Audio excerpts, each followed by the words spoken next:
Dunia semakin VUCA. Pasti setuju sahabat semua dengan istilah VUCA ini yang arti sederhananya volatility, uncertainty, complexity, dan ambiguity. Volatility adalah gejolak kehidupan yang sangat ekstrim.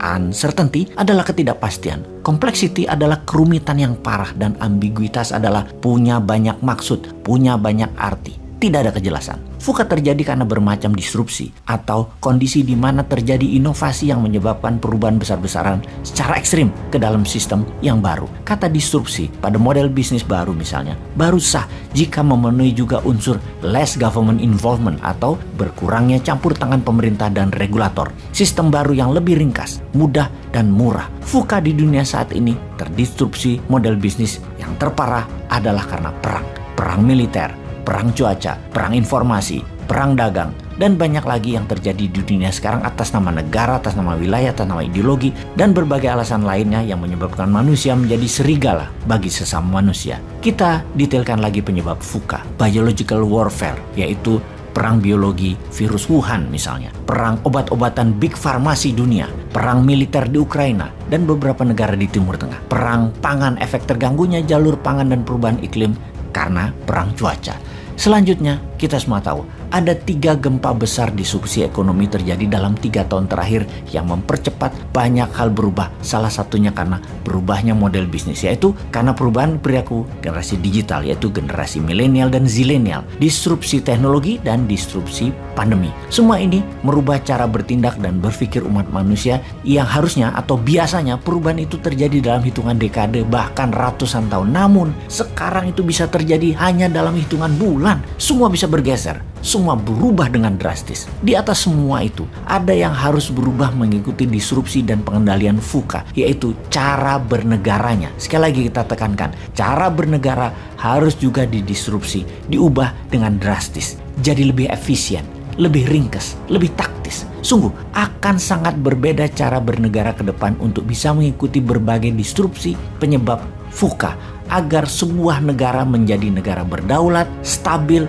progres, dan sejahtera. Kita melihat ke dalam sekarang, masih cocokkah cara bernegara Indonesia selama ini? Kita tahu ada banyak cara bernegara, dan kita pastikan cara bernegara tidak harus merubah pondasi negara yaitu Pancasila dan Undang-Undang 45. Namun cara atau how to-nya kita bisa ubah. Cara untuk membuat Indonesia menjadi negara kaya, makmur, kuat, berdaulat, sehat, pintar, dan bahagia warganya. Kita bisa, yaitu dengan mengubah 100% cara yang dilakukan oleh negara saat ini dalam sistem ekonominya. Itu yang kita fokuskan di awalnya, karena sungguh kesejahteraan adalah kunci kesehatan, kemakmuran adalah kunci pertahanan dan keamanan, kekayaan adalah kunci majunya kesadaran spiritual, majunya budaya, majunya sosial, dan kedaulatan sebuah negara tentunya. Bagaimana untuk membuat ekonomi Indonesia makmur, sejahtera, gemah limpah, loh jinawi, ijo royo-royo, tentrem kertora harjo. Oh maaf pakai bahasa Jawa, artinya makmur, sehat, aman, subur, damai. Bener deh, rasanya sulit untuk masyarakat hidup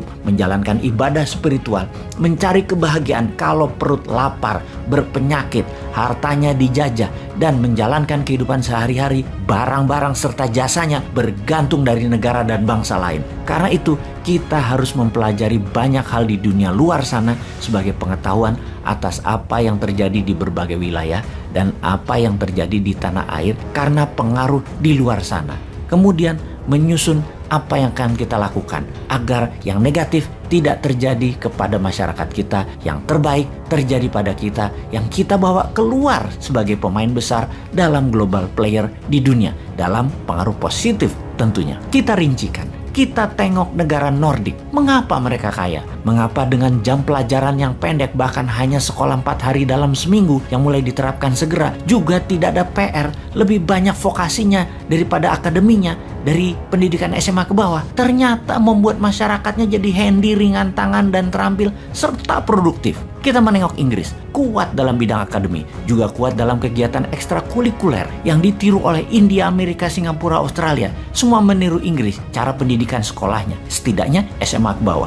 Tiongkok, Jepang, Korea Selatan, dan Indonesia cara pendidikannya semodel. Seperti misalnya menggunakan seragam, pelajaran kuat di hafalan, banyak tugas-tugas di rumah, panjang jam pelajaran sekolahnya. Dan menurut saya pribadi, Indonesia lebih pas bergaya seperti negara-negara Nordik pendidikannya. Karena pada dasarnya, tangan rakyat Indonesia tuh terampil, budayanya kreatif, dan orangnya tipenya outdoor. Kita lanjutkan cara bernegaranya dengan melihat negara lain. Dan kita ambil yang terbaiknya untuk kita tiru dan kita kembangkan sesuai dengan budaya dan sosial masyarakat Indonesia. Maka kita mendaftar mana yang terbaik untuk kita adopsi. Misalnya, pertanian terefisien adalah apa yang dipraktekkan Israel dan Tiongkok di Inner Mongolia. Perkebunan terbaik meniru gaya Perancis, Spanyol, dan Amerika. Perikanan, kelautan, Jepang, dan negara Nordik patut ditiru. Menanggulangi kenaikan permukaan laut dan turunnya daratan, kita meniru Copenhagen dan Amsterdam. Militer, kita meniru Amerika dan Tiongkok.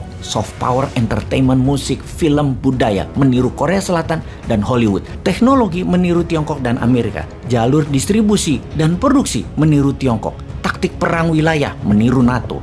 Taktik perang ekonomi, meniru obor. Strategi keuangan moneter dalam negeri, meniru renminbi. Swastanisasi membangun UKM, meniru Taiwan dan Tiongkok. Elit politik, meniru aristokrat politikus Eropa yang santun terdidik dan berorientasi ke rakyat. Kelolaan negara, meniru Singapura dalam masalah perumahan, sampah, lingkungan hidup untuk menjadikan Indonesia livable, workable, eco-living terbaik di dunia. Keuangan rupiah, backed by gold, menggantikan dolar. Ini semua akan membuat Indonesia the best maritime country in the world. The strongest country in the southern hemisphere, menjadi idaman dunia untuk tinggal dan hidup di Indonesia. Ini semua akan terjadi kalau setiap tahunnya ada 10 juta warga dunia mengantri ingin menjadi warga negara Indonesia. Kalau warga Eropa dan Amerika ingin pindah ke Indonesia. Kalau orang kaya Tiongkok ingin hidup di Indonesia. Kalau orang pinter India ingin hidup di Indonesia. Kalau orang alim ulama dunia ingin hidup di Indonesia. Kalau orang terbaik di dunia ingin hidup di Indonesia. Itulah cita-cita Indonesia ke depan yang pasti terjadi. Ngomong-ngomong,